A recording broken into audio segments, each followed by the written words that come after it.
Heather from Onyx Vans, and I want to take you on a tour of this HX60 expedition truck that we've just completed for a family of 4.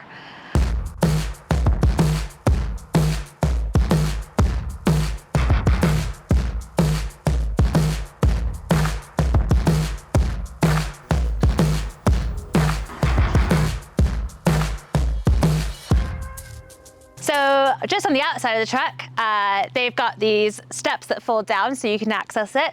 And then just under here, we have all the fill points. So we've got an outdoor shower as well as water fill and their 240-volt hookup, their garage. So they've opted to keep it a full through garage, just to be able to make some additions in the future possibly, but in the meantime we've got some molly panel up here as well as L-track on both sides to be able to tie everything down. Now we'll take a look inside everything that we've made for them inside the cabin. So this is the main habitation cabin for the truck, and at the front here we've got a dining area with seating around it, as well as the double bed for the parents, which comes down on actuators. Underneath the seating area, we've got the whole water and heating system. So in here we have a famous water filter, and then the water goes in through to that, and then you can choose which of the 2 tanks to use. We've got 2 250-litre water tanks to last them ages off-grid. From the tanks, the water can come out and it goes into a 30-litre Shurkel calorifier, which can be heated up either by the mains electric from the inverter, or, and more usually, through the diesel heater, which is a coolant heating system. The coolant heating also works through the underfloor heating, so they've got a full wet underfloor system throughout the van, zoned into 4 different areas.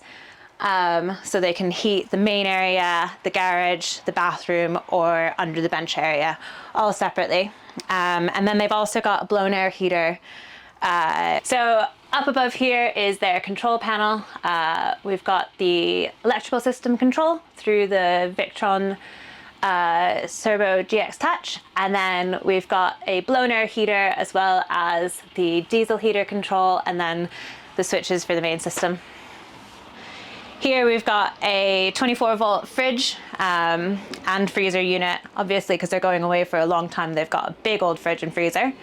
And then as we move through, we've got some storage here as a pantry system for them. In order to maximize work surface in this, we've got a sink tap that folds down, and then you can pop work surface back on top of the sink. And we've got a flip up flap here because they're going to be away and want to have all the home comforts. They have got a household induction hob here, as well as an oven and microwave down here.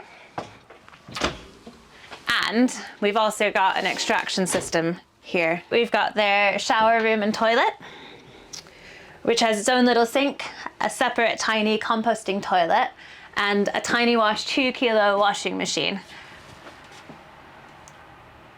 And then on the other side, we've got the shower unit. At the back, we've got the girls' room with 2 twin beds and a desk in the middle for them to do their schoolwork while they're on the road. Underneath here, we've got the wastewater system with a bilge pump to help pump water out. It can either go into a 150-litre grey water tank, or they can choose to drain straight out to the ground. On the other side, we've got the Victron Lynx distributors and Lynx Smart BMS, which are connected to the batteries, which is a 600 amp hour 24-volt battery system underneath this bed, as well as to all of the other Victron products in the van. On this side of the garage, we've got part of the electrical system.